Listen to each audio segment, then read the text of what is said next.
I ran into this last week. Here's what fixed it for me. If you're looking to remove a device from your Wix account, follow these simple steps. Step 1. Log into your Wix account. Start by visiting the Wix website and logging into your account with your credentials. This will take you to your dashboard where you can manage all your sites and settings. Step 2. Access the account settings. Once logged in, find your profile icon in the top right corner of the dashboard.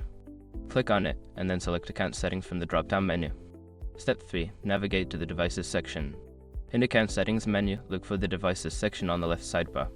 Click on it to see a list of all devices linked to your account. Step 4. Select the device to remove. From the list of devices, find the one you want to remove. Click on the device name to open the settings. Here, you should see an option to remove or disconnect the device.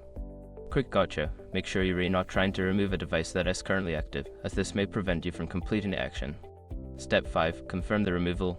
After clicking the Remove option, a confirmation prompt will appear. Confirm that you want to remove the device by clicking Yes or Confirm. This will finalize the removal process. And that's it. You've successfully removed the device from your Wix account.